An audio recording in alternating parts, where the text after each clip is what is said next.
Now, before I continue this tale, I should go into the history some more to explain the background of how Arthur ended up here as the heir to his father's kingdom.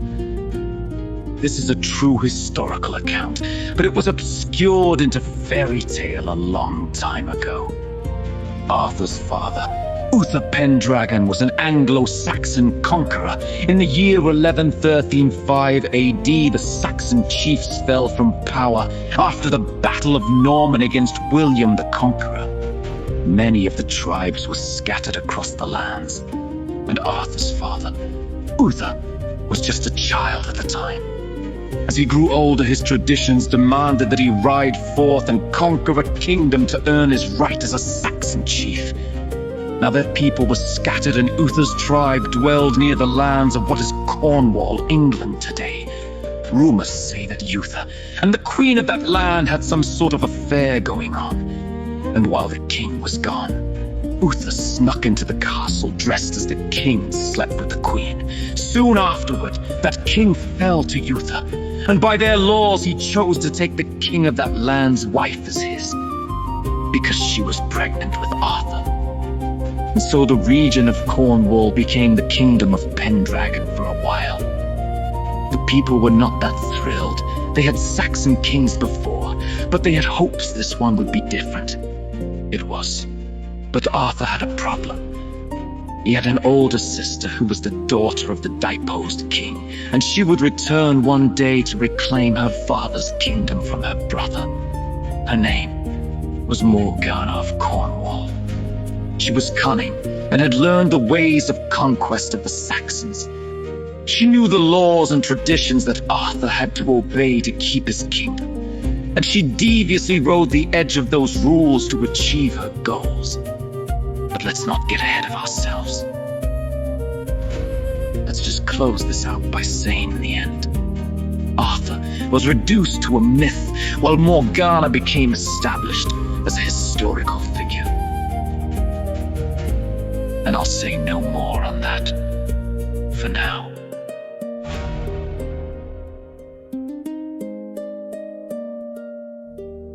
Arthur and Merilyn traveled by foot to the small township of Brisby, where they heard the tale of a man gifted with the skill of the sword. Sources say that the man walks into towns and befriends the local townfolk, searching for those deserving of a good thrashing. People who like to be bullies against the weak and such. They walked because after the battle with Golgothos, it was made clear that they were not to use magic publicly, in order to maintain the secrecy of the hidden cities and the artifacts the secret orders keep safe. So Merilyn would disguise his magic behind the use of potions that were simple blended herbs that tasted good. He would tell people he healed and used magic on that. It was the potion that caused the effects of healing to keep suspicion at bay. They came to the town to find a rather large man in battle with a young-looking man who was not only skilled with the sword, but quick on his feet as well. The rather large man was irritated with the young man. "Hold still, you bugger, so I can smash you properly," he yelled, swinging his large broadsword as the man dodged his swings with ease. He laughed. "What's wrong, you big ox? You can't hit a man as easily as you did that barmaid." This infuriated the large man even more. The angrier he got, the more worn down he felt, until finally he couldn't hold up his sword any longer. The young man held the edge of his blade towards the large brute's throat. "Do you yield, or do I have to embarrass you more?" The man, exhausted, simply agreed, and the young man said, "Good. Now apologize to the young wench, as you called her. But I wouldn't suggest using that term again.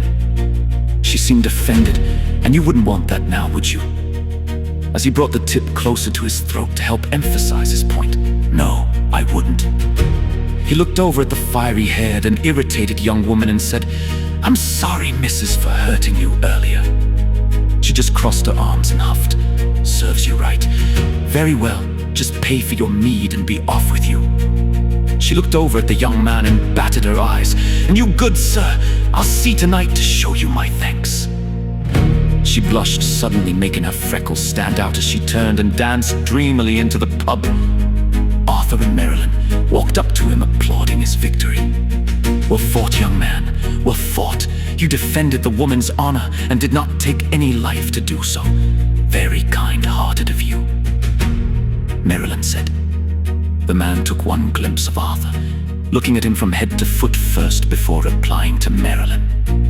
In these times we live in, honor and valor are two things that there seems to be not much of anymore.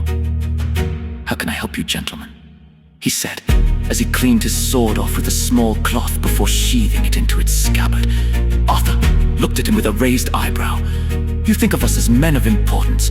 That's why your manners are so profound right now. Very keen in insight you have. I'll skip right to the point then, because my keen insight says that you'd appreciate that more than courteous verbatim. The young man regarded him in a different view. A learned man? What can I do for his lordship? He said with a reserved demeanor. Merilyn looked at Arthur as he said, I seek to gather together a group of noble men too. The young man interrupted him, saying, Okay, stop there. I do not mean to offend thee, Lord, but I am in search of something right now. There is a great warrior who seems to know the fate of what happened to my mother. Until I find him, I cannot pledge myself to anyone. I've already told 2 lords and a baron the same thing. I thought word might have gone around by now. I guess I was wrong. Arthur looked at the young man, noticing his heavily blonde hair and tight chin line. I'm sorry to intrude, but your mother would not have been Gadriel? Arthur said curiously. The man looked at him quickly. It is you, isn't it? You knew my mother, didn't you? Arthur drew his sword from its hidden sheath under his hooded cloak. He had learned how to better control the magic of the sword, and was able to draw it now without it bursting into flames if he didn't want it to. He brandished the sword as a show of authenticity. The man sat bewildered, the demiurge blade. He said, almost stuttering. Arthur put the blade back into its scabbard and under his cloak. The man stood up. Please, sir, tell me, what happened to my mother? No one would say. Only that she fell in a quest with a great warrior who wielded the legendary sword. Arthur put his hand on the man's shoulder. I'm sorry to tell you this, but Gadriel was a good warrior and a friend. She died saving us from the Dark One who was pursuing us at the time. Merilyn spoke up. If it hadn't been for her sacrifice, we wouldn't be alive today. The young man seemed saddened by their words. Then it is true, and her soul is now his prisoner. Arthur said with a hint of sympathy, No, lad, not true. Her spirit was freed by the King of the Kingdom of Light. In the end, she was able to stand with us and defeat him for good. Just as Arthur said, that thunder rumbled in the distance. Arthur said, A storm is rolling in. Let's take up a night at the pub here, and we'll tell you what happened. The young man said, My name is Lucius of Diadorn, but here among the humans I am called Lancelot de Luc. Merilyn smiled and said, Lancelot of the Lake? Like that isn't a very obvious title. Arthur just smiled and said, Well then, Lancelot, come let us drink and be merry this night, and I shall tell you of an idea I have. And they walked into the pub. Above, however, in the skies, an ominous darkness lingered ahead of the storm.